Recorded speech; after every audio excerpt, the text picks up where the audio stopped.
There we go. All right, all right, all right, all right, all right. What is up, my friends? So today we're going to take a look at extractions of immersion. So I just made a video on my main channel where essentially I just said immersion's not better than percolation. This has been a widespread belief that I've seen online, largely taken from what I believe to be an unintended consequence of something else that some other information that was online. And so I kind of made a video that was mostly the aim of the video was to show that the extraction potential is actually higher in percolation due to the constantly replenished extraction gradient, meaning we're continually adding fresh solvent. When you have immersion, you are allowing the liquid get to reach equilibrium quite early, and then you kind of have a plateau effect of the extraction. The water is no longer able to continue to extract. Think of it as the if you were to make, I don't know, if you were to make a tea and add sugar to it, at some point the sugar would stop dissolving, right? It would stop dissolving. In the same way, water as a solvent is only able to take so much coffee in one go because the equilibrium has been reached. Now, the equilibrium is think of it as the water has a specific coffee extraction potential. Once it hits that potential, it's no longer able to pull out anymore because it's at equilibrium in its concentration and its pressure with the inside of the coffee ground itself. Now, when you do a V60 or something, you are saturating a little bit of water and it's hit its saturation point and it goes through, and then the coffee's still there and it's already entered a phase of extraction ready to extract more. You add more fresh water into it that has an unlimited or untapped is a better word, potential, hits its potential, it goes through. The coffee grounds are now at a new phase of extraction, ready to give off more. You add more fresh water and it goes on and goes on. And so I made a video where I show this, discuss it, and there were still, as per usual, people misunderstanding the point of the video, which was largely just showing the efficacy of percolation in the face of what I see is mostly the other way around. So today what I'm going to do is to help calm some of the qualms that I have seen of people saying, "We'll go longer, we'll do this, we'll do this." I'm going to go ahead and in one part of the video I will I'll retest essentially the test that already Barista Hustle has done, but just to give it a fresh look, a fresh set of eyes. They show the plateau effect in a study they did long ago, years and years ago, showing just how little immersion extracts after it's hit its peak extraction with whatever grind size you're using, and depending on a few factors.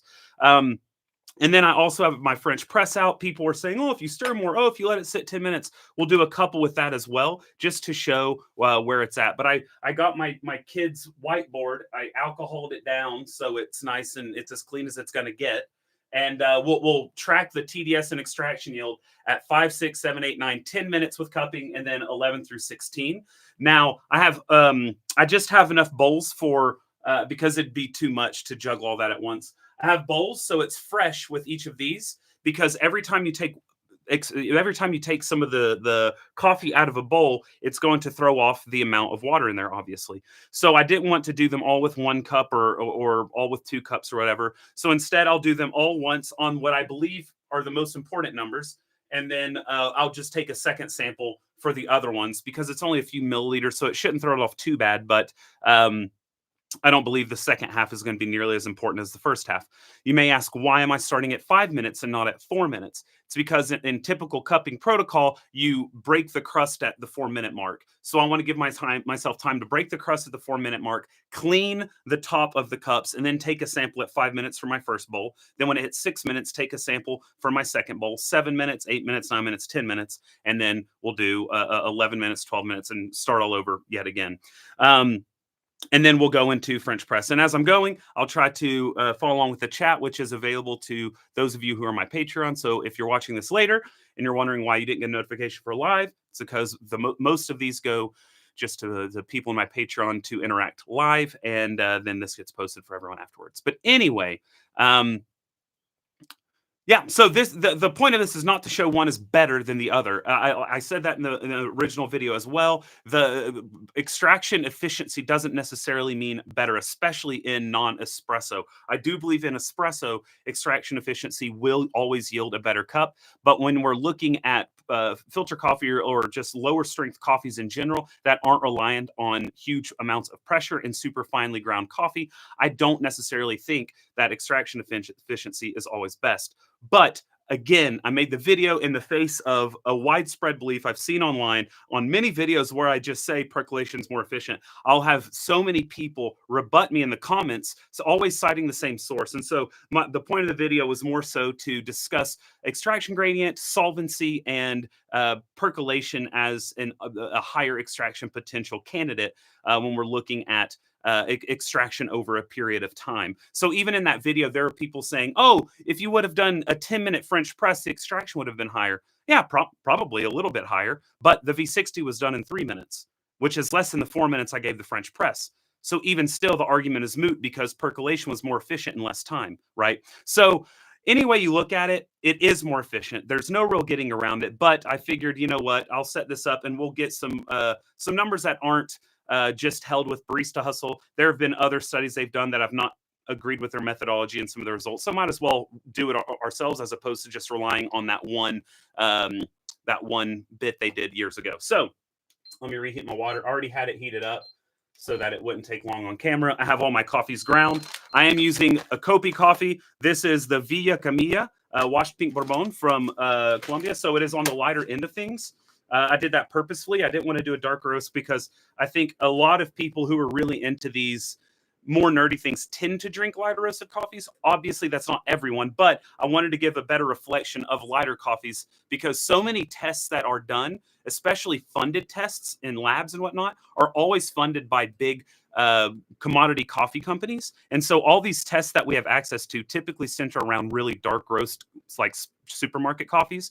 And so I want to be able to do it with this. So anyway, now we've got the water. I've got my cupping spoons ready. The timing is going to be a bit weird for me. So I'm going to use, I have my phone to set as a timer, and I'm going to just do like 1 minute. Then at the 1 minute mark, start here, 2 minute mark, 3 minute mark, 4 minute mark, 5 minute mark.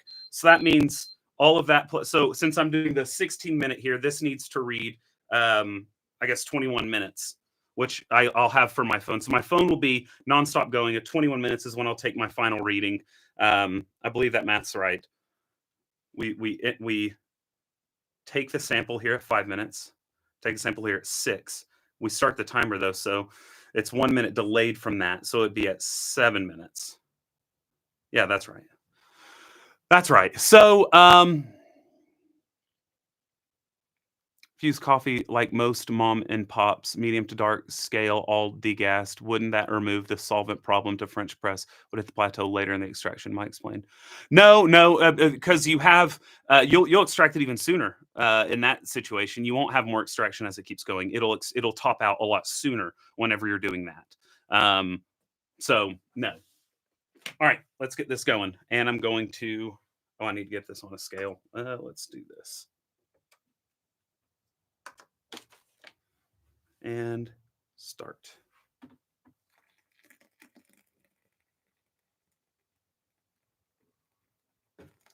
Okay.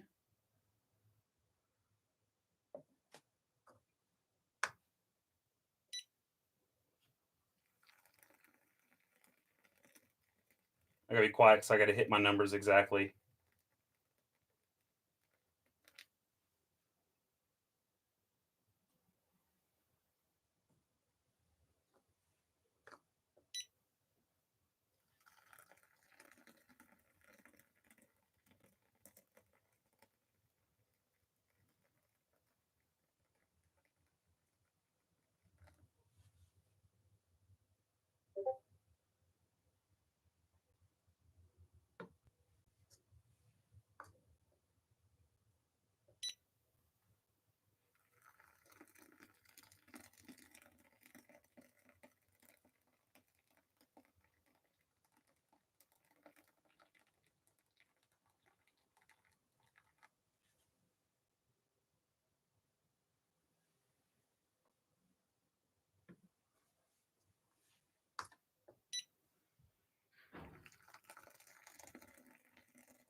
Don't you dare run out on me. You son of a gun.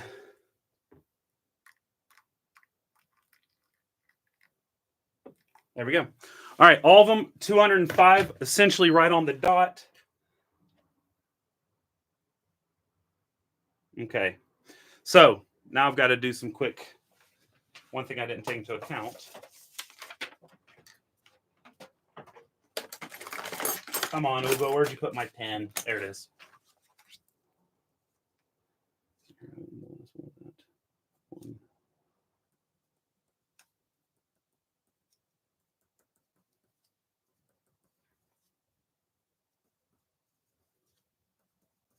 Something like that. No, let's do.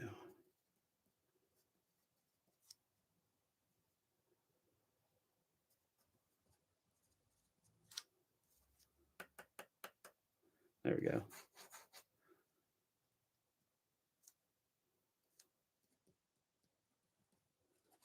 Okay, 1, 2, 3, 4, 5, 6. Okay, woo! It's hot in here, guys. All right, so I had to take note of when I've made each pour on the main timer so I can keep track with what I need to do. It's hot. Yowza. Okay, let me just do this real quick. Hot damn Porto. All right.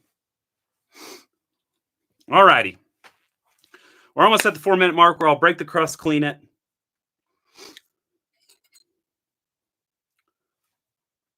I just went through and wrote when I poured water in. So 0 seconds, 25 seconds, 45 seconds, minute 5, minute 25, minute 45. Could be 5 seconds off, but that's not really going to matter in the grand scheme of things. Just needed a rough area to know where I'm going.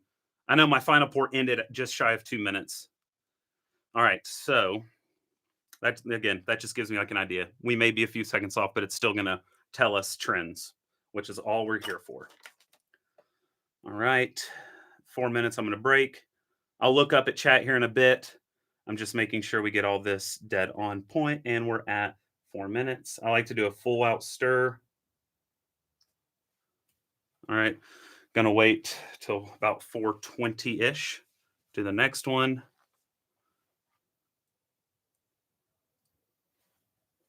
And I'm gonna get a pipette ready to take a sample at 5 minutes with my left hand, because I won't have time to do all of this before I take that. Okay. I'm gonna go and scrape the first one since I'm taking a sample. All right, time for the third.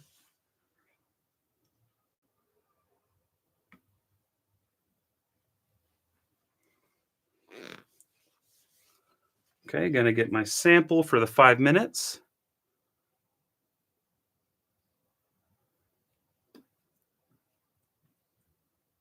Okay, whoops. Okay, got the sample. Stirring up this one. I'm doing this based off time, based off of when I started it with water. Proper cupping protocol every 4 minutes. Normally you pour a lot faster in cupping. That's why I don't see people take so long to break. But I was pouring really slowly to make sure I hit my weight.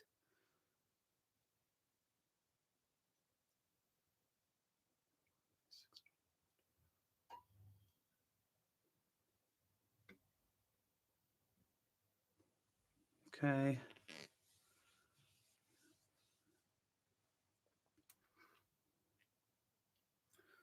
So we got the 5 minute one already. 6 minute will be at 6:25. Okay, so we're close. All right, I'm gonna go ahead and clean the 6:25 one because we got to take that sample here in a second.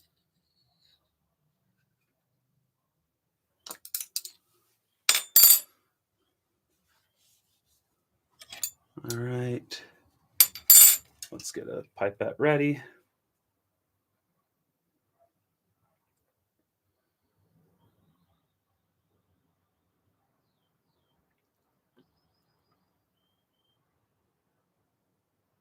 Okay, we got our 6 minute sample. Now I can clean because the time's going to just compound at this time. So next one's at 7 minutes, which means it's 7:45. I've got a minute to clean. I forgot to fill bowls up with water to clean my spoons. That's why I'm using a rag.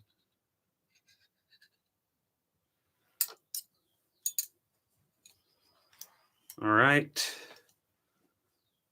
But also, it's nice sometimes to do these experiments live so people can kind of watch the methodology. They can watch the results in real time.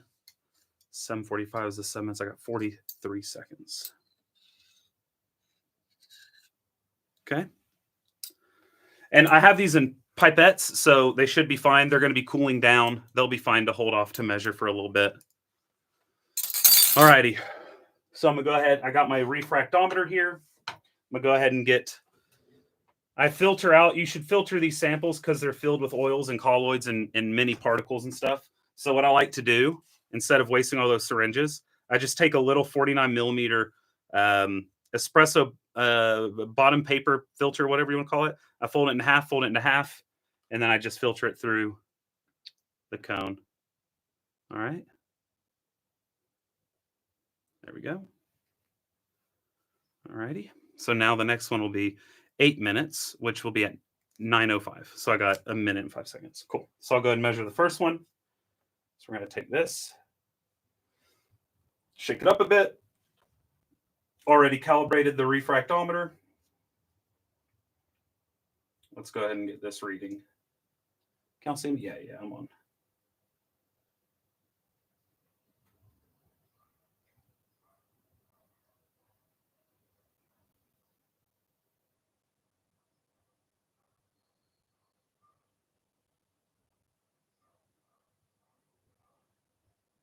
There we go.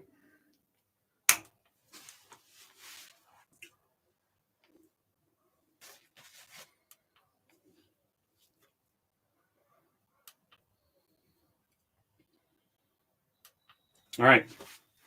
We got our first number.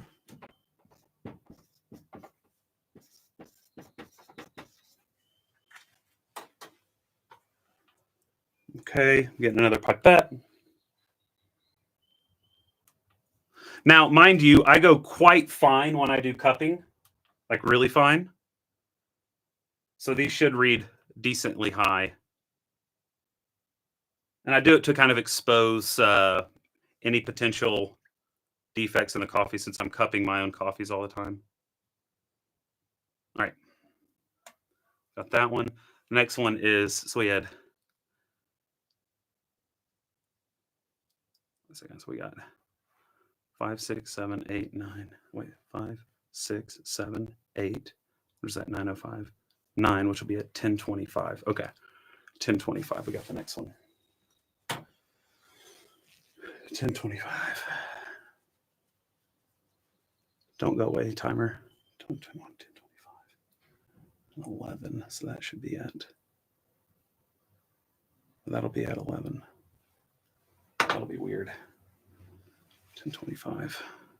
10:25, and then at 10 be 11:45. Okay.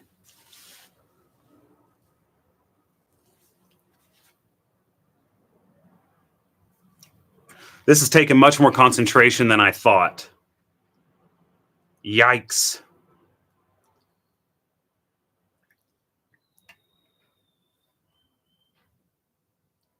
Okay. 10:25. Okay. Let's try to get this next one read. It actually went down to 150 on the 5 readings. We got to take the 11 minute now in like 15 seconds. Then at 11:45, we've got the other one.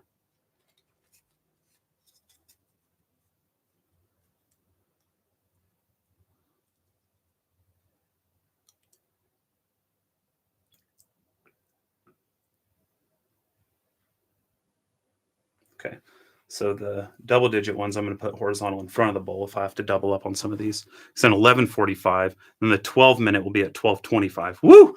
I'm not going to be able to measure till the end. Good thing I have so many pipettes. Holy crap. 11:45. I have a whole bag of pipettes, baby. Okay.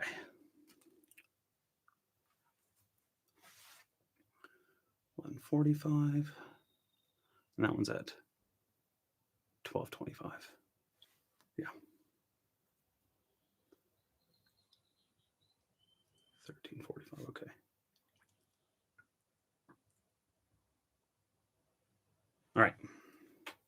We got all those. And then this one's at 1225.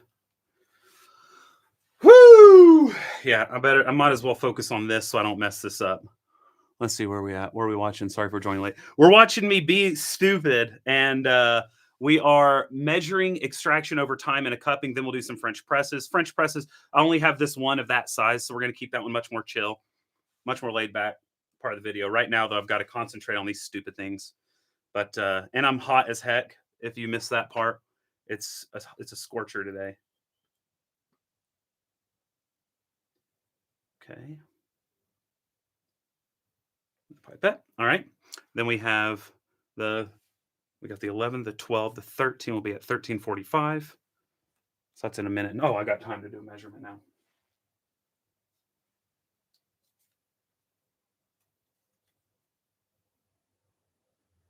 Unless my fat fingers can't open up this cone. I got 45 seconds. We're good.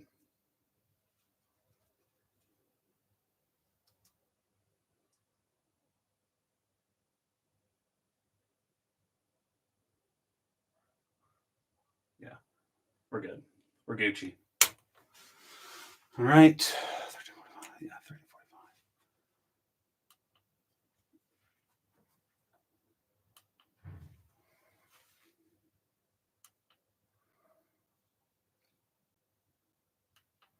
Now, of course, these are all different. This is all different doses. So that's obviously going to cause an issue. They're all the same coffee, but they have different beans. But the idea is if there's going to be a major extraction increase, we should be able to see it. If they all stay about the same, we know it's about the same, right? Does that make sense? But this was a better way, I thought. A better way, I thought, to do a bit more accurately than taking the samples all from the same cup, because you do need to have the water in there continuing to extract. Next will be it. 1405. No way. 1405? 1505. Yeah, 1505. Yeah. 1505. 1505. Yeah. Okay. So my bet is there will be some differences between the numbers, obviously, because like I said, they're different doses and I'm doing different times at the different doses. But again, if there is a big difference going upward and upward trend, even with different coffees, we should see that upward trend. Let's say it was 1505. Okay. I need a clean rag for my face because I am hot tamale. Okay. But they're all exactly the same dose, all exactly the same amount of water at the same temperature, and then extending the extraction. So again, a perfect world would mean I could do it all with the same bowl, but you would be taking out the water, which you can't do that because then you'd have to do like weird theoretical math as to how that's going to affect it, right? You can always subtract the amount of mils that you took when you do the calculation, but that's not reflective of the amount of water that was in there initially. That did contribute to the initial extraction. And so you just can't do that, right? So doing this test is actually a difficult thing because you want it all from the same bowl, but you can't get it all from the same bowl. 15, so 1625. So in 1 minute, I'll go ahead and clean this, get ready for the next.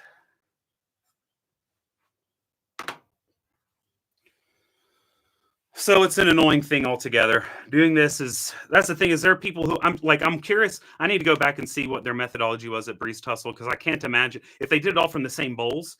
That's just not great. That's if you're calculating extraction yield. You can do the TDS and it'll be sort of effective, but not. But once you include the TDS and you have to include the total water weight for the immersion calculation, it's going to throw everything off, right? So you have a percolation extraction yield equation, and you have an immersion extraction yield equation, and you have a hybrid extraction yield equation, and they all are different. Now, the one for immersion is whenever you multiply by the yield on a percolation, you actually multiply by the total water amount because there's interstitial water, liquid retain ratio inside of the immersion brew, the grounds, right? So you have to include all of the water whenever you're doing that equation. 16, so 1745. All right. I got one more sample to take. We got 1 minute, and then I can go through TDS them all, and we'll be focused. All right. So What are issues for cupping? This you have targeted TDS for cold control. So I always do 12 grams of coffee, 205 grams of water. That's essentially filling the bowl up to the top. Whenever I'm doing production cupping, I don't weigh the water. I just go through quick. I just don't. I did for this, obviously, because I needed exactly 205 in there so I could you do the equation properly. Of course, some were like 204.8, some were maybe 205.1, but they were all essentially 205 on the dot.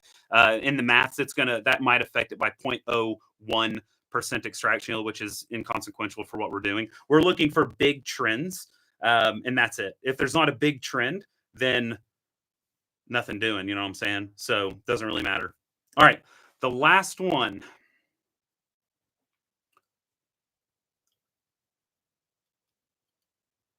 And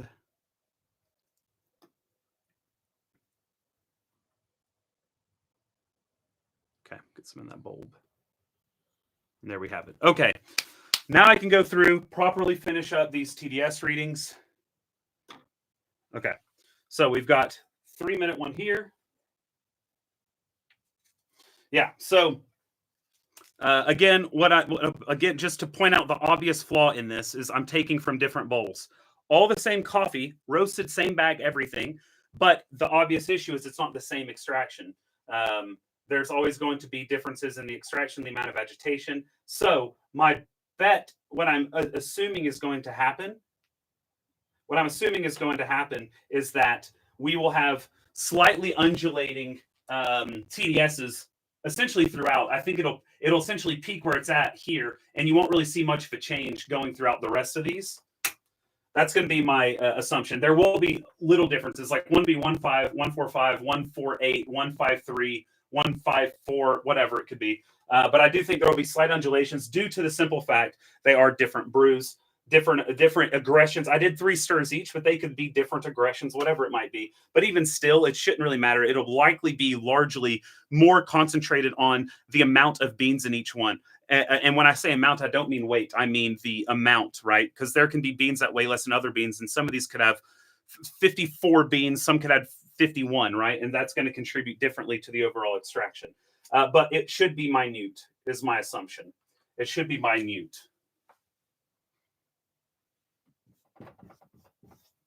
Okay.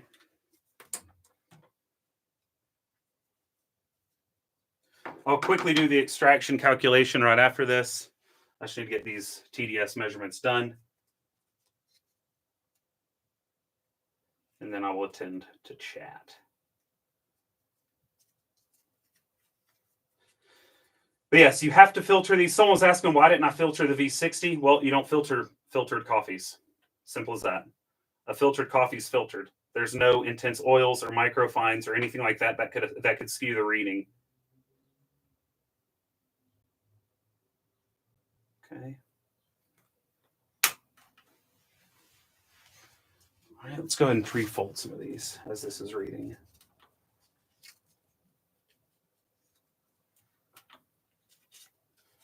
Now, in theory, assuming immersion will continue to extract as some people wanted to postulate, in theory, even with these different doses, we should see some sort of upward trend, right? We should see it, even if it's like 155 or something, we should see a slight upward trend, especially between the same bowls, right? These are all same bowls.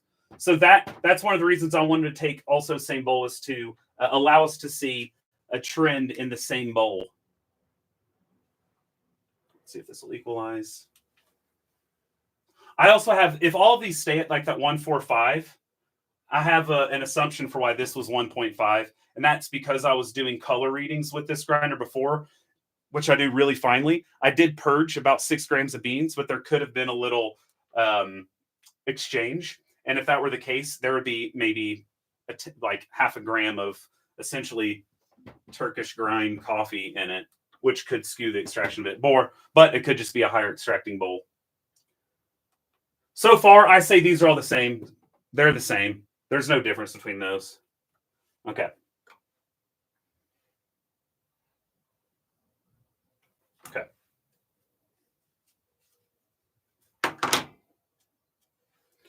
Next one. Yep, just making sure. All righty. Y'all get to see the nitty gritty. This is So often I'm in here doing this crap all on my lonesome. It's nice to have a little audience, even though it may be boring. I appreciate it. And it would be less boring if I could see the chat and interact, I know, but I'm trying to concentrate to not screw these up. Okay. All right. We got some folded. Let's fold some more.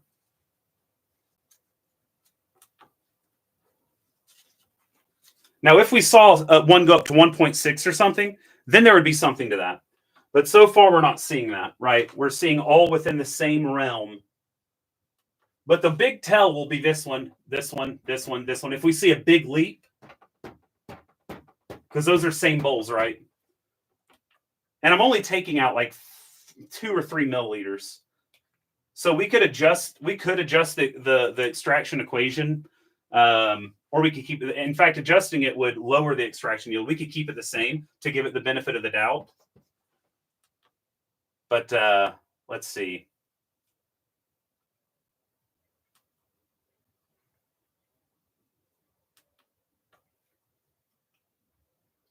Perfect. Okay.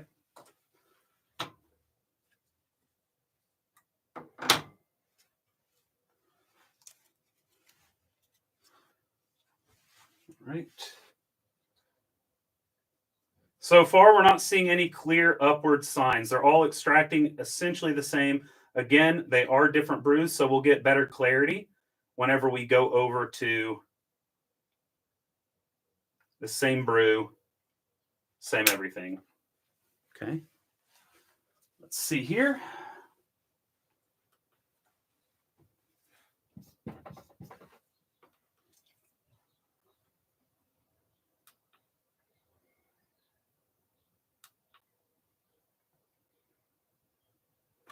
Okay. Again, they're all essentially the same. In fact, the highest one so far is the very first one, 5 minutes. So we should see a 1.5 or a little higher here. In theory, it could be a little lower. Coffee does weird things. I've seen that happen actually, and I did a live once where that happened, but it's got to go through the filter. There we go. Now, what you may be wondering why I'm swirling this, it's to give contact point to the dish in order to let the liquid come through. There's like no weight of liquid pushing it. So I kind of rub the filter along the disc in order to give it some contact point. All right, so there is a jump. There's a jump. Let's equalize it.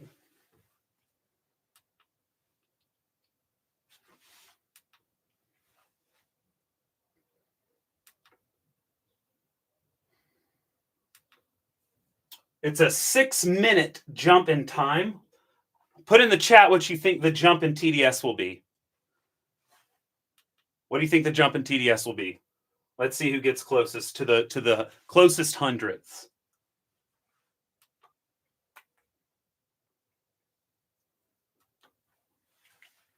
A 0.01 jump.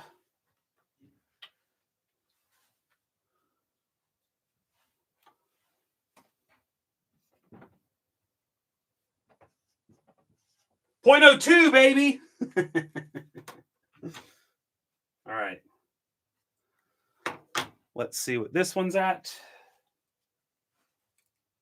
Let's see if this has a little .02 ski jump ski.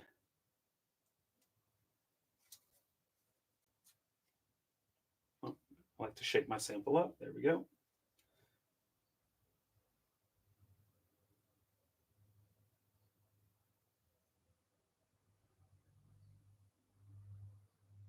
There we go. Perfect. All right, let's see where we're at here. Oh, there's a jump. What's the jump? What's the jump? The TDS jump. We were at 1.45. Where are we going to be at now?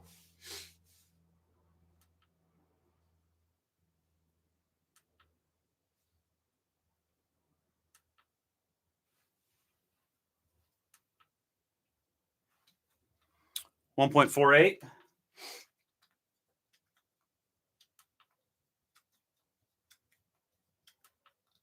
Come on, equalize. There we go. One more. There we go. I like to get 5 readings in a row. This one had a big old jump. 1.51. You! All right, next one.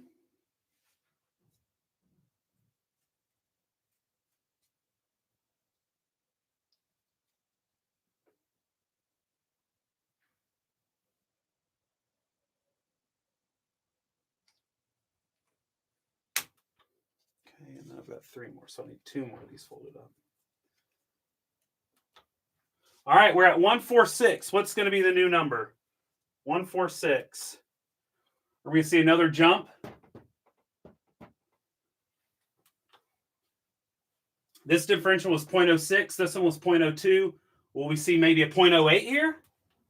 Or will we see like a smaller one? Whoo! All right, one more reading, and we're equalized. Nope. I like to get 5 readings in a row. That tells me we're good to go. Some people do like 2 or 3, and I don't find that to be as accurate.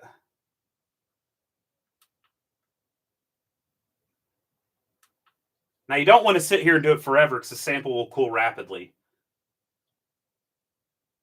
Okay. 1.48.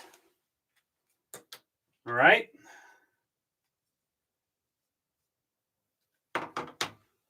Next one's up.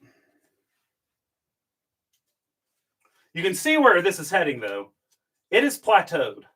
Now, where it plateaus, hard to tell because in cupping, you don't break the crust till 4 minutes. So it would be difficult to get a clean sample before breaking the crust, because breaking the crust helps kind of take all the areas it's been extracting and kind of combine that all. There could be more heavy concentration in the bottom where the grounds are during that initial part before you stir it. So at 4 minutes, I think if we were to take a reading before stirring it, it would read a lot lower than it was.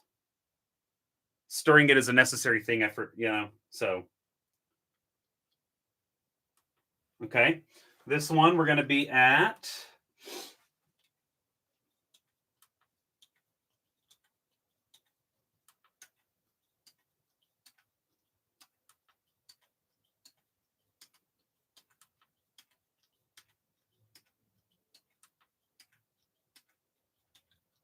In fact, I have done this before, but I did it with one bowl. I can't remember where I did that. I remember doing it, though. I remember doing it. I sat there, and every minute I took a sample. And I remember thinking that it was stupid because then at the end you have like 15 or 16 less grams, which is going to skew the everything. Okay. 1.49. 2 more. And we're ready to calculate quickly.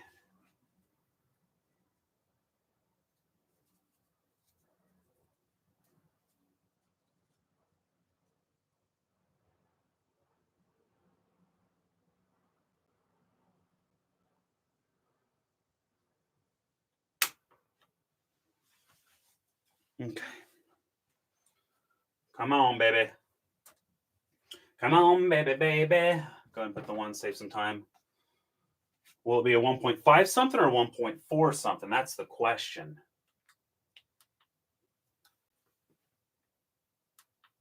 I think it's be a 1.5 something.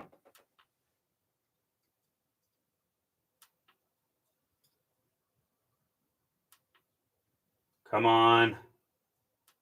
There we go. One more. Come on. Yes, 1.51. All right. The final one. I mean, honestly, doing these last ones doesn't really matter. We see the trend already.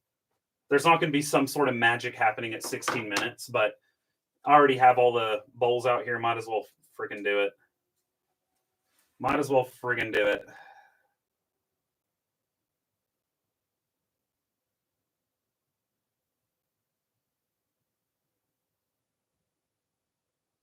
All right.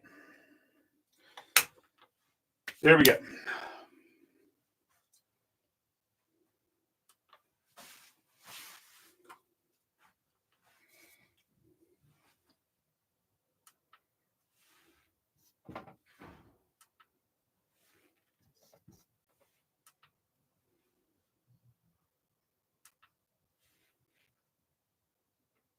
Boom. 1.48.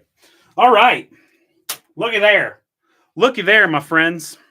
Stop, reset. Let's get the calculator out and just quickly do the maths. 1.5 times, what was it? 205 milliliters divided by 12.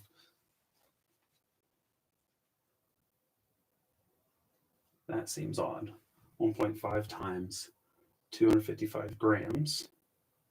255, it's 205. Stupid.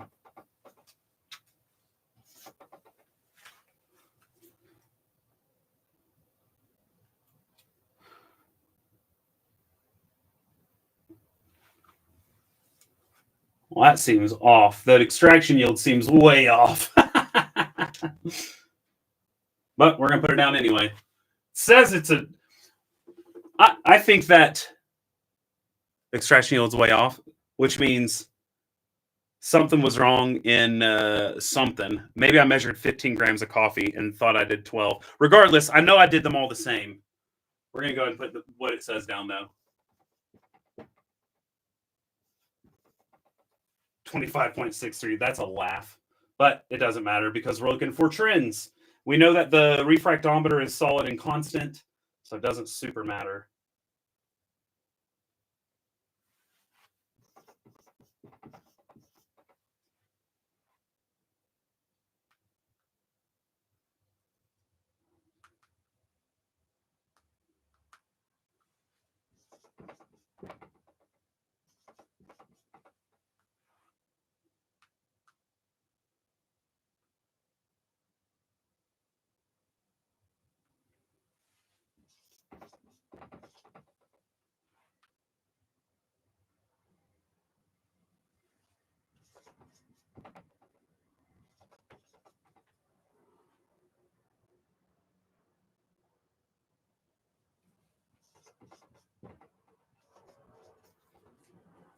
All right. We got those going. Woo!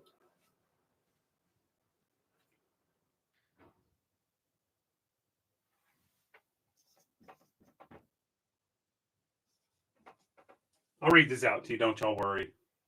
Don't y'all worry.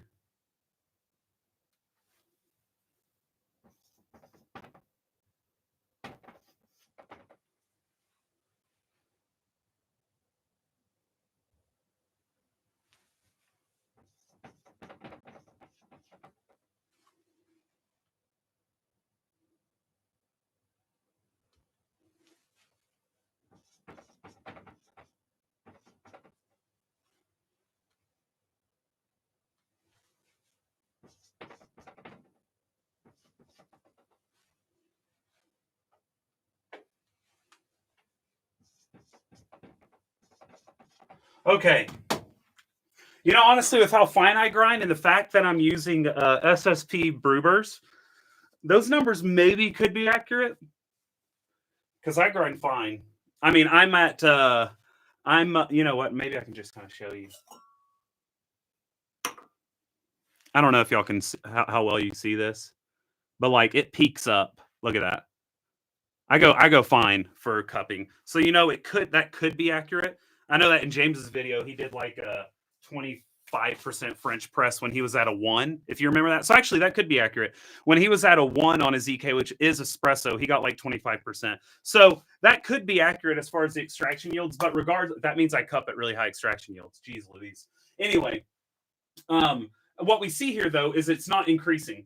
25.63, 25.97, 24.77, 25.8, 24.94, 25.28, 24.6, 25.45, 24.94, 25.8, 24.94, 25.28. There is a slight increase, but it's minimal. And the increase from 10 to 16, or even like, let's do, this one seems to be an anomaly with how high it is right off the bat. So let's say from here to here, there is a percent of extraction increase from 6 minutes to 16 minutes. 10 minutes to get 1% increase. Yes, they're different bowls of coffee, but the point stands, right? Right here, it's a 6-minute difference, and it's a 0.3% increase. Okay, so the thing is whenever you're in immersion and you go longer and longer in time, the increase in extraction is minimal. And in fact, it tends to be the more harsh components that are coming out anyway. So anyway, let's do first a little chat break. But yeah. Now this grind size, I wager I could get probably a 27 or so percent extraction percolation, assuming it doesn't choke. The thing that holds you back on percolation is that you can have choking, right? So maybe with like Sybaris filters or something that won't choke, I could get an even higher extraction. So the fact remains, immersion is a more an easier approach to extraction, as I said in the main video. But does it have as much extraction potential? The thing that holds percolation back is choking in a filter, which isn't percolation in theory. That's the problem. It's the filtration that's the issue. So in theory, percolation is going to be the better one. And unless you're wanting to make a French press with dust, you're going to have a higher extraction with normal grind size in a percolation. So what we'll do now is, I'll take a French press. We'll take boiling water. Got to get more water in here.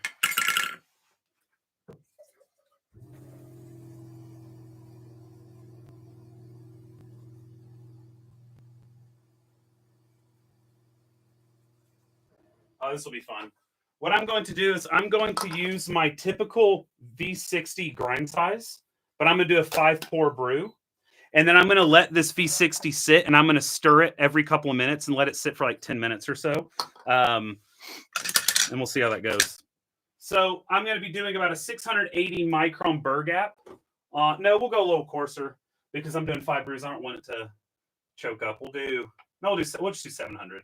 We'll do 700 microns burr gap on my M98V, and then we'll do the same for the French press. So the thing with, anyway. What's the orange hexagon? That's the M98V. So let me take a picture of these real quick because I'll upload it somewhere. Because now we need to get ready for French press at V60.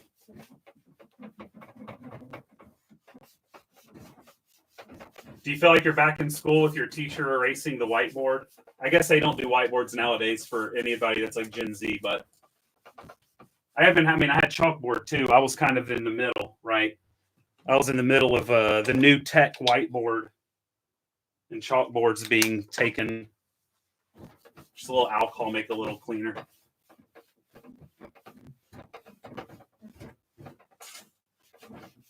All right. There we go. All right. We're just going to do the same coffee because it's already out. Why not? I wanted a cup anyway.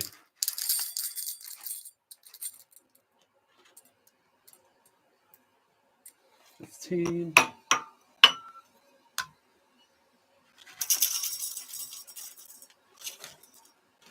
$15. Oh, and people were saying to preheat the French press, so I'll do that too.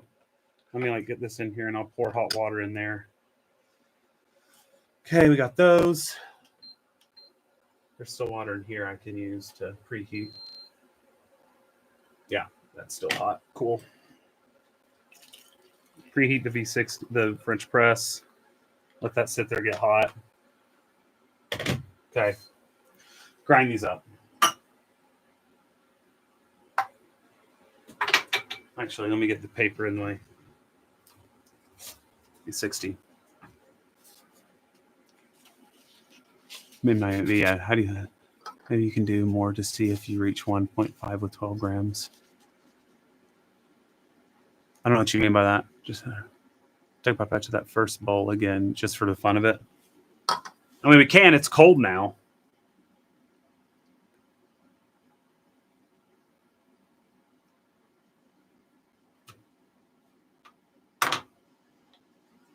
So this is the first bowl. We're at like 40 minutes at this point since I first poured it, I believe. Yeah, we're at 49 on the stream. So about 40 minutes.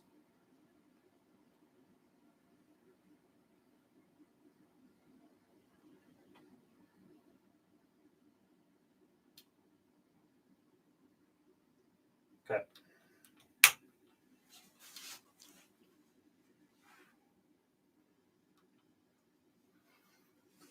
this.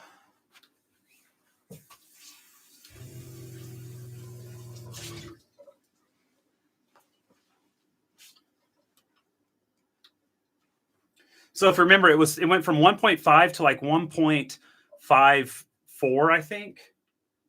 And now after an extra, we measured it 11 minutes. Now it's an extra 30 minutes.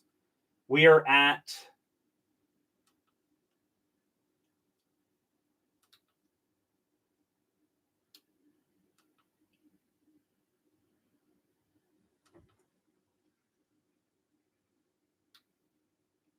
come on. Right on the fifth one, it decided to change.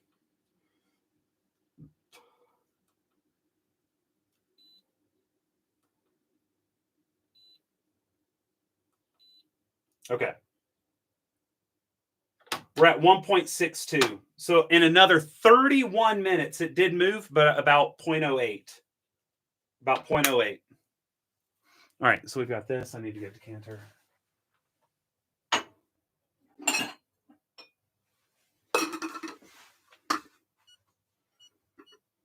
Okay, now I got to pour this hot water out. Oh, that's hot. Scheiße. Sorry for cursing in German. Okay. All right, now we've got the coffees here.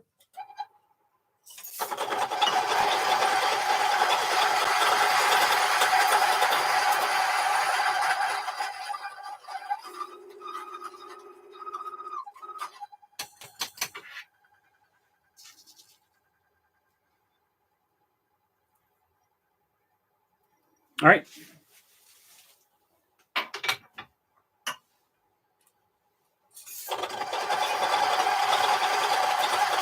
I don't know who's preheating their French press, by the way, but this thing's hot.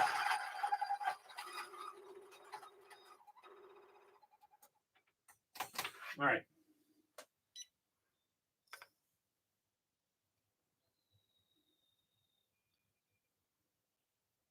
There we go. All right. We have 15 in each. Tear, tear. Water's at boil. Here we go.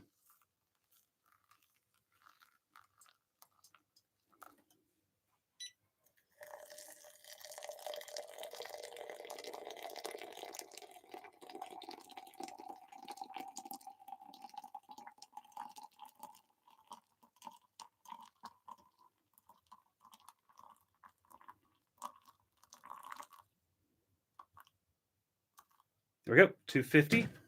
We'll go and give it a stir. We'll stir it again in a little bit. 5 stirs.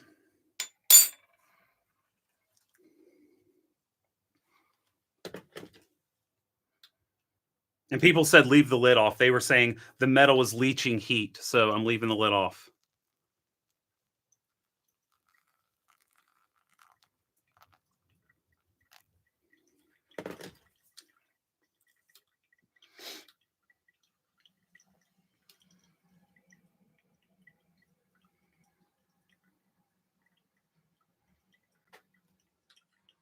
At about the 2-minute mark, I'll give it another good stir. I'm just doing a simple every 45 second. I'm pouring 5 pours to the final.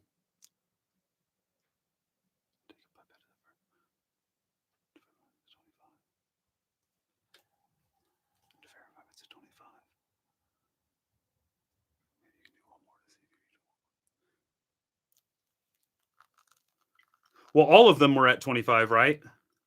So I think it verifies it pretty good. Oh, you mean one more in case I mismeasured the amount of coffee in there?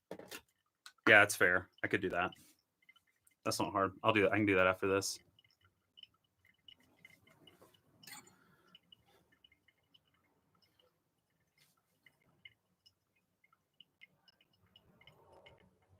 Okay. Really harsh stirs. There we go.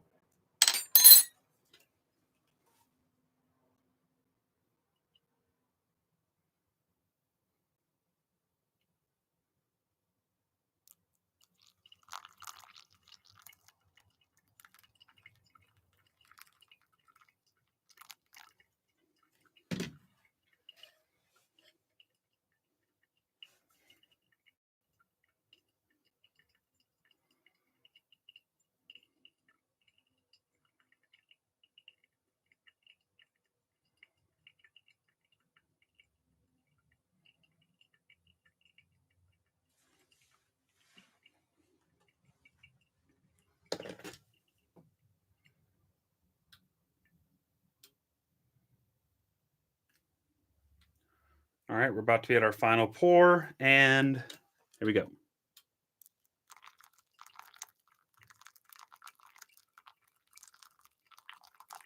There we go. Perfect. Just a little swirl at the end to make that bed flat. With it so coarse, it's hard to keep it flat, which isn't super necessary, but I'm going to give this one more stir, and then I'm going to put it to the side and just let it chill. I doubt stirring anymore is going to do anything anyway, but we'll do it anyway.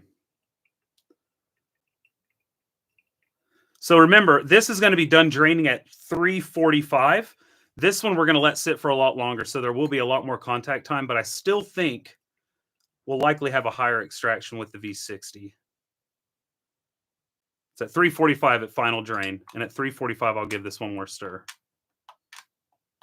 Really hearty stir. There we go. All right, we're just going to let that sit. All right. So 345, less contact time, a lot less contact time because it was dry between each phase. So probably at its current rate, it's at 60% the contact time. I still think it'll be as high or higher extraction, which proves efficiency, right? If you can get more done in less time, that's more efficient. Or if you get the same amount done in less time, that's efficiency. That's literally what efficiency is. And my whole argument was extraction efficiency, right? All right. Like some people said, you could do a 1-to-20 ratio on the French press. Like, yeah, I could do a 1-to-20 ratio on the V60 and increase it as well. Hello. All right. This is going to be probably too extracted for me on a V60. I'm going to bet this is like, I don't know what it'll be. 20.5. Because how coarse it is, mind you. The coarseness is not going to let it extract too much. And I think the same is going to happen with the French press. 223.1.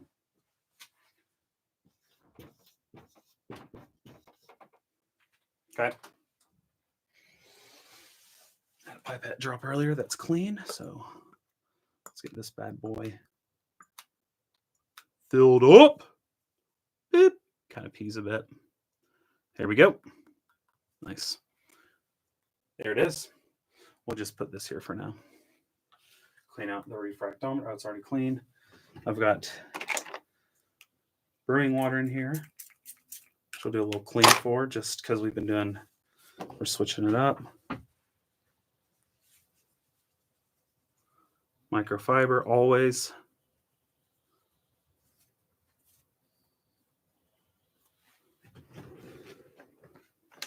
Take a slightly drier one to finish it off.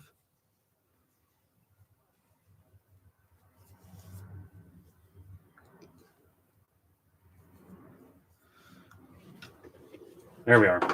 All right. Need to get this cooled down a bit more. We're at 6 minutes with the French. Maybe we'll let it go to 8. I think 8's reasonable. So what have we learned so far? At very grind size, immersion is very high, but at normal grind sizes, it's quite low extraction. So what we've learned is that extraction potential is higher when you're continually increasing the amount of solvent inside of a brew. Okay, that was the whole point of the original video, just because people were saying the opposite was true, that immersion, because it's the same amount of water and that it's in contact the whole time, you're able to get more with immersion. And that's mainly what I was overturning. Now, of course, whenever, so it's like this. When you're in espresso, in theory, right? In theory, the finer you go, the higher the extraction should go, in theory. But we know that because it's percolation, channels get in the way. And due to channeling getting in the way, we see a plateau effect and almost a little dip the finer you go, right? Okay. Hoffman noticed this same phenomenon in V60 brewing. The finer he went, the more it plateaued until at one point, because bypass is possible, it dipped a lot.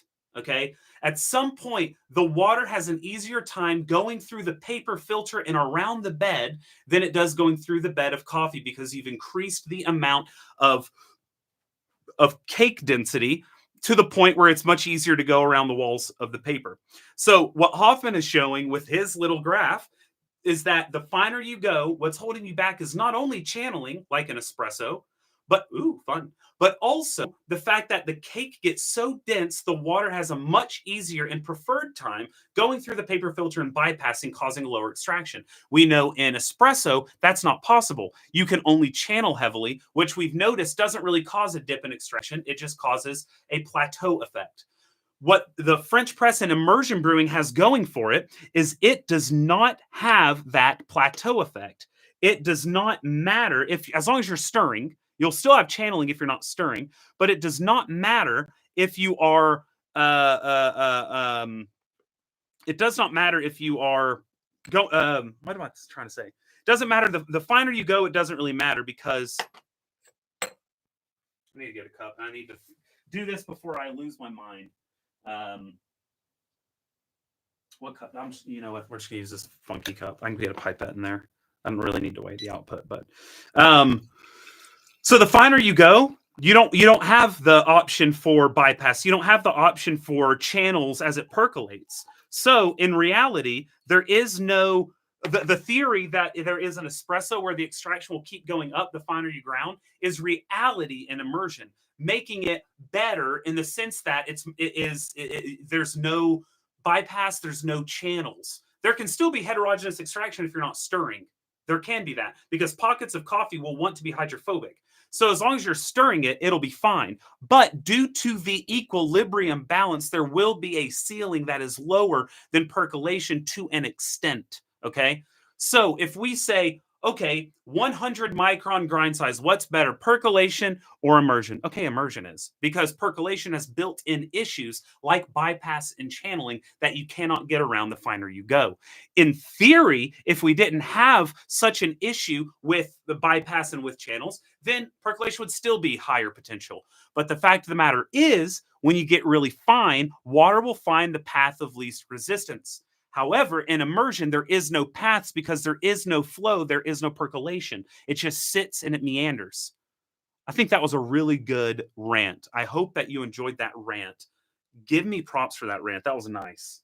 So I hope that makes sense. In espresso and in pour over, you have that, that bottleneck. You don't have that in immersion.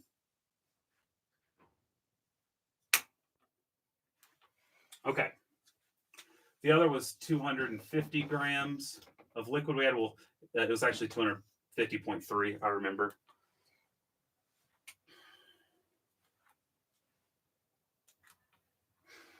So that's what we're learning.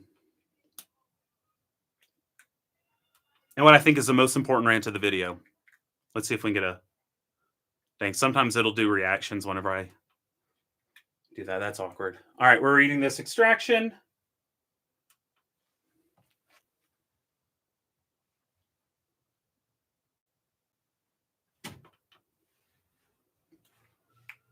Oh, I need to pull a sample of Baba Booey.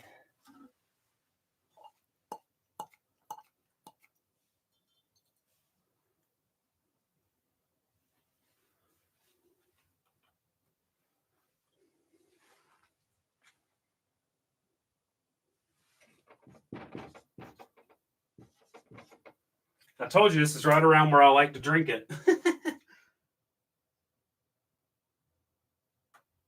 Hands, what is that?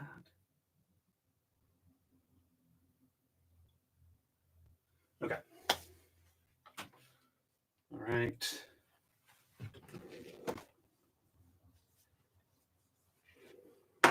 Filter.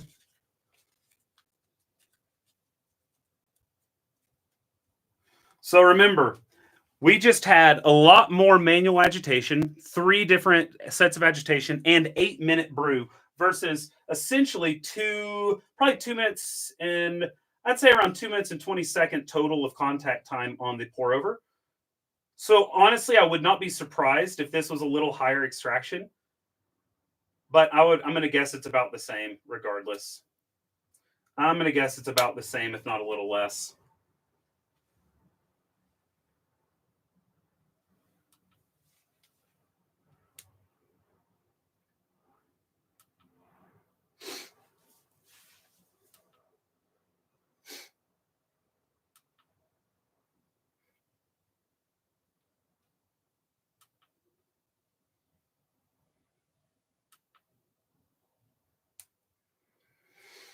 Wait, while that's equalizing, I can do this.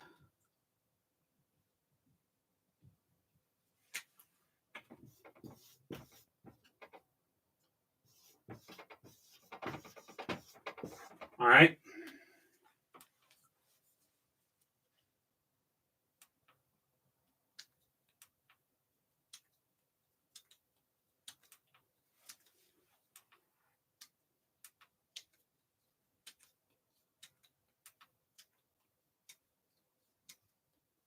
Okay. Good. Equalized.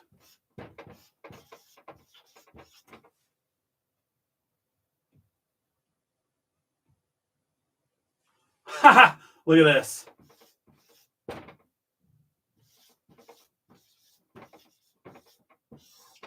All right.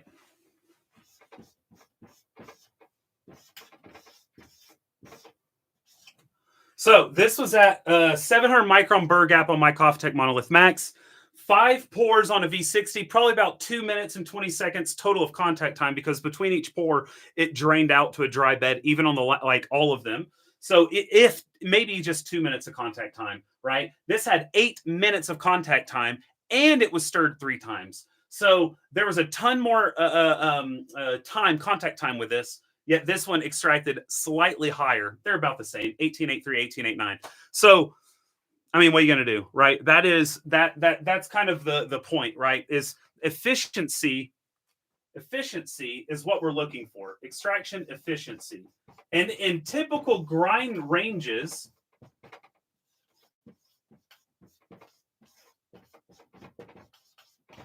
right? We're defining efficiency as the amount of work done over time, right? So a V60 has a higher extraction efficiency within a normal parameter of grind sizes.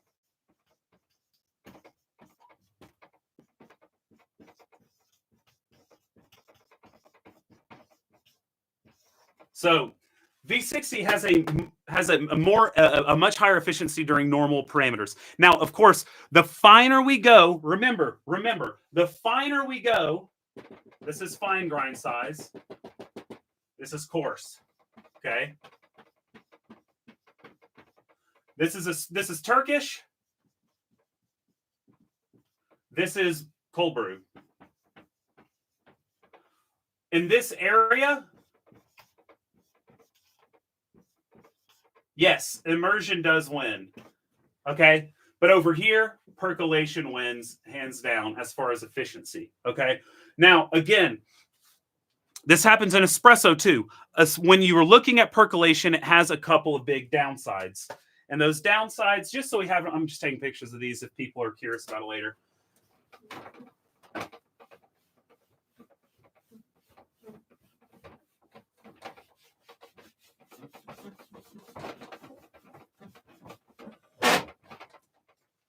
With percolation,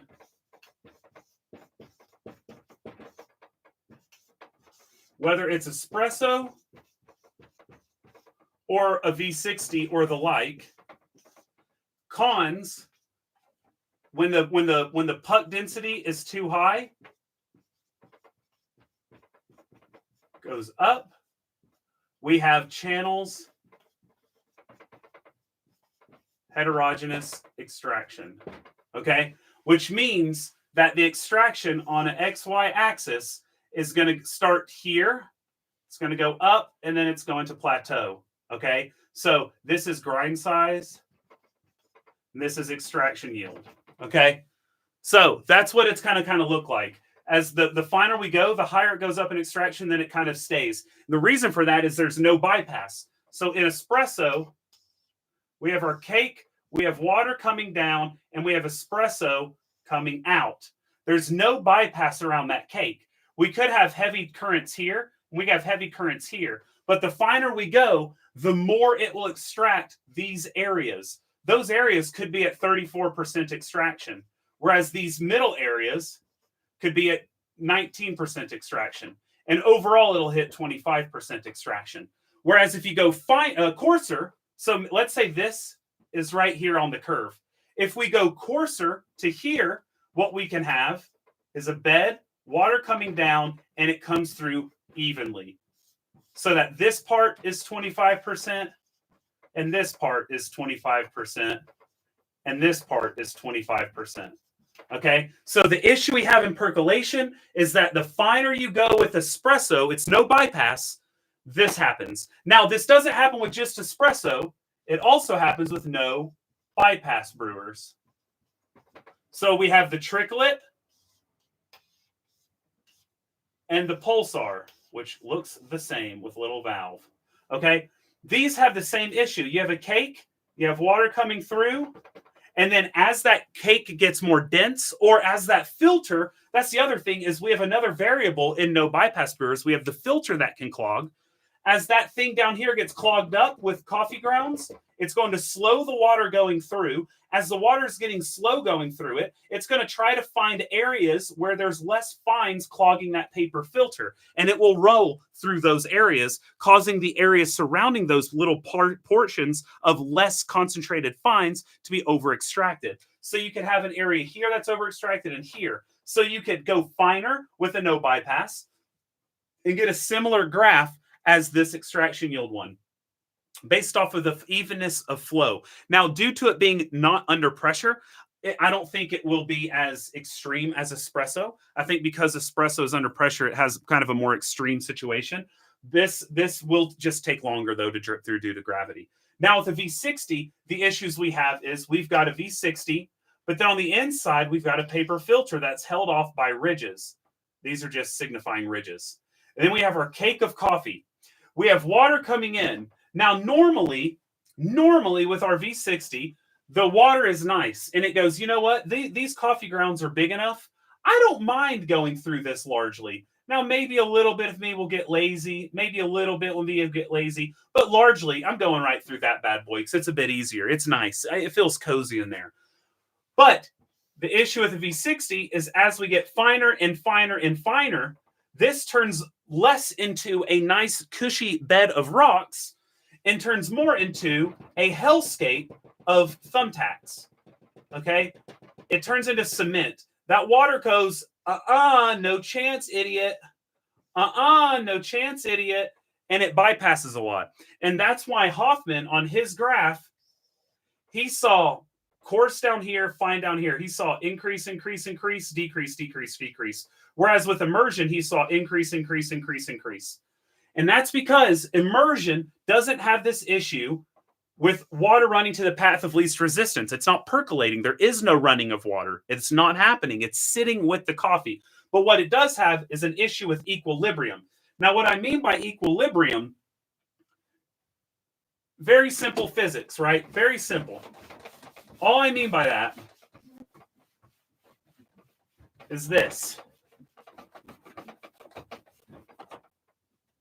We've got a coffee ground, which they look wild. They're not spherical like people try to make you believe. They're funky like this. We've got a coffee ground.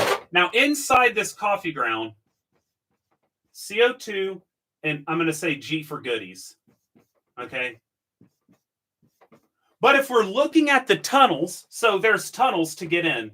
Again, this is oversimplified. There are pores, there are tunnels to get in all over. If we peer through a tunnel, we can see in the background a G. That's in the background, okay? We can see the goodie, but in front of it's big, mean CO2 saying, heck no, techno, you're not getting to the goodies. So it's like the dragon sitting on top of a treasure, okay? So when we pour water in, it has to first infiltrate and say, get out of here, CO2. We don't want you anymore.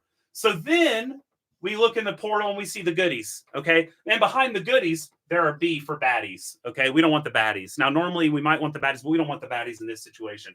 So we look in the portal and we see the goodies. And we're like, that's what we're going to come get. So in percolation, what happens is water goes in. First one, the bloom. Again, oversimplified, but this is to give you visualization. The bloom goes in, kicks out CO2. That's the point of the bloom, is to saturate the grounds, get water deep inside after forcing the CO2 out. Only when we force the CO2 out, because it's a resistant force, only when we force that CO2 out can we begin to affect diffusion. Now, diffusion is when we have an area, and this has X concentration in here, X con. And out here, we have Y con, the environment around it. Now, these can live fine in harmony as long as they're not connected. Once water comes in and connects the two, then they want to reach an equilibrium. X really wants to equal Y, but they can't, they don't equal each other. They don't. So what happens is water enters X and goes, okay, here's the deal. You are a little bit bigger than me, okay? You have a higher concentration. So let's say X equals 50. All right? It says, "Hey X, you equal 50. I equal 5. I need to take 45. Well, I don't need to take 45. Let's make it an easier one. I equal 4. Make it an even number. What I need to happen is I need 23 of you. That'll make me equal 27, and that'll make you equal 27. All right? So I'm going to come in, and I'm going to take 23 of you, because that's all we want to equal each other. We both want to equal 27, okay? So I'm coming in, and so that X can equal Y, I'm going to take 27 goodies, all right? And that's all I can take, because guess what? I went to the car dealership, and they rated me at 27 horsepower. That's all I got. You know what I'm saying? I am only 27 HP potential. That's my potential. Once my potential's hit, I'm done for. All right, I'm done. And so in immersion, Y comes in and says, hey, I got 23 I can take of you, but that's it. And then what happens? It sits there. It takes 20 pretty much immediately. It's like, all right, boom. In the first 3 minutes, done. I've got 20. All right. I can take 3 more. All right. These next ones, though, it'll take me 5 minutes to get another one. So now we're at 5 minutes and we've got 21, right? And then it's like, all right, I can take another one, but I'm going to have to let it digest. And then it takes another. So that's what's happening in immersion. The water is going in and it is forcing out CO2 in order to begin diffusion. And within diffusion, it can only do it based off of equaling concentrations. You cannot take out more than and imbalance the concentration. It just won't happen. You have homeostasis. You have this idea of equilibrium. The concentration inside needs to match the concentration outside. And it's going to continue to go back and forth until they equalize. So it needs to be 27 equals 27, arbitrary numbers, but you're getting the point mathematically, right? So that water enters, pulls CO2 out, then it starts to get goodies out. When you have immersion, it's going to hit its chaos 27 pretty quickly. All right. Well, it'll hit like 24, 25 pretty quickly and slowly pull out the last two because they're stragglers. They forgot to go potty before they got in the car. They needed a snack. They had to run and put on chapstick. Whereas with percolation comes through and it goes, yeehaw, I'm a cowboy. I can take 23 of you. And because getting the first 23 is fast, it'll take 22, 23 and go, anyone left? Screw you. We're out of here. And then more water comes in and goes, yeehaw, I can take 23 of you. And it goes, come on, it'll take 21, 22. And then it screws off. And then the next one comes in, yeehaw, I can take 23 of you. There's not as much to give anymore, right? Now, why?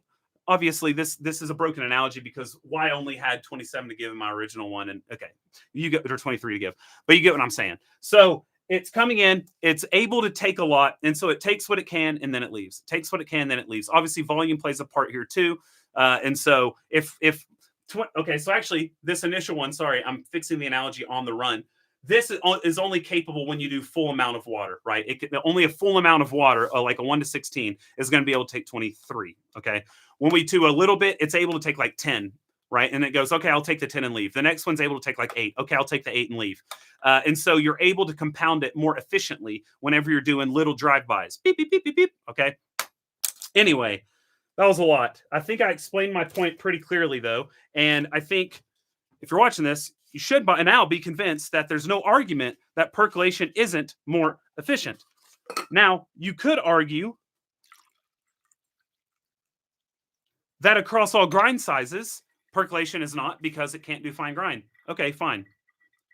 But we have to talk it practically. There's theoretics. In theory, percolation's better all the time. In practice, percolation's better all the time. No one is brewing with espresso grind size. So even in either world, it's better. Because in theory, we're not taking into account real world bypass and channeling. We're taking into account theory, which theoretically, more water, not more water because it's the same amount of water, but more solvent between these pores is going to affect more of an extraction. So anyway, woo! That was a rant. And that's my style of coffee, right at just under 19%. Okay, chat. Not many of you left because That beginning part was probably rough to get through with all the experimenting, but I'm open ears. Oh, I am curious about, you know what? I don't care. I'm not doing it. Okay. Airpress probably the most chaotic method of them all, given how all these variables play off each other simultaneously. Yeah, so Airpress, that's true. Airpress has all of that, but the thing is, it's less chaotic than espresso because it can rely on immersion, right? So immersion's already extracted. It doesn't do very much in percolation as way of percolation. What Airpress does is it gives you. So here's the thing with Airpress, and why I'm not a big fan of Airpress.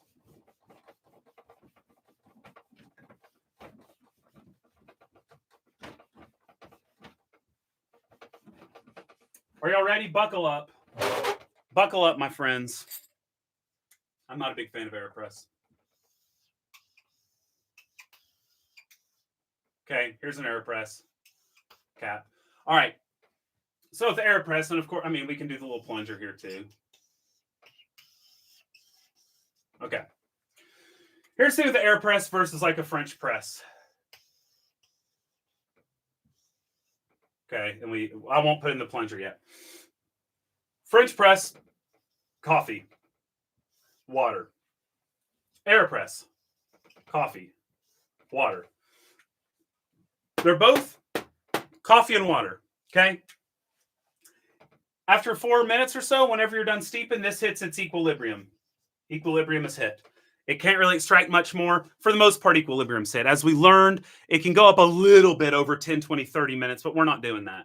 We're sticking at that 4 or 5 minute range because anything you get after that's just going to be bitterness anyway.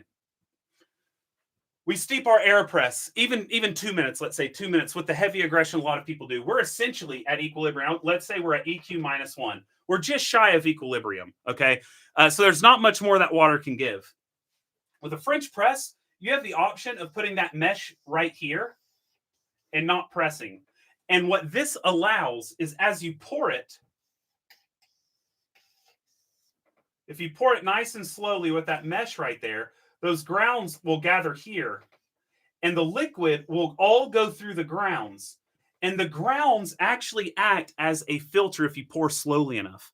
They filter out a lot of those colloids and a lot of the silt, that nasty silt that you get at the bottom. The exact thing that is, and this is why I did this, there's still liquid draining through that. This is for a visual. All that silt that that is clogging that V60, you can catch the majority of it in this bed of coffee that you're slowly pouring water out of as long as you don't press.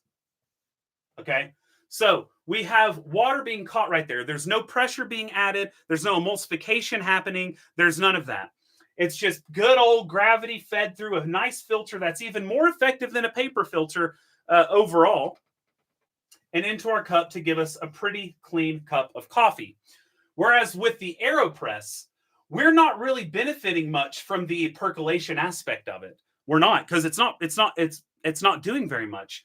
This is almost at equilibrium. So we have essentially a hefty immersion brew. In fact, if you were to take an immersion brew and measure it minute 1, minute 2, minute 3, minute 4, about 15 or 16% extraction happens at minute 1. Minute 1, you get 15 to 16% of that extraction. So if you're only doing a 1 minute immersion, then you're only going to pull out another percentage or 2, or maybe 3 of extraction through this puck, depending on how hard you press. The harder you press, the more crap is going to get in your cup. That's inarguable. You can do this. It's simple test at home. Brew 2 AeroPresses. One of them, keep the same grind size. One of them, push very lightly, like 2 fingers, even if it takes a minute. The other one, push as hard as you can. One's going to be muddy AF. The other's going to be clean as a whistle, okay? So the issue is then you're pressing. You're doing a pressure force going down. And what happens here is you are forcing fines and mini particles to get through. In addition to that, you're getting colloids. You're getting oils to get through that can ruin the texture and ruin the taste that otherwise could be caught in the bed of a French press. Now, the upside to the AeroPress is you don't have to push hard. You can push so gently that it's adding just barely more than gravity to get it through. You can push so gently. And that's what I like to do. I'll push so gently, like in my AeroPress video. But in reality, it's not more chaotic because the percolation phase is very minimal. Very, very minimal. Channeling does not matter nearly as much during that percolation because you are literally, it's like you were making a pour over with coffee as your water. That's what's happening. The amount it's extracting is minimal compared to the immersion phase. So I hope that makes sense. Welcome to immersion. I've been doing air press with the next level entrance into percolation, even with the bare kettle. Yeah, so you can do percolation without the plunge. Sure. Yeah, yeah. That would be probably better if you have a fast enough filter.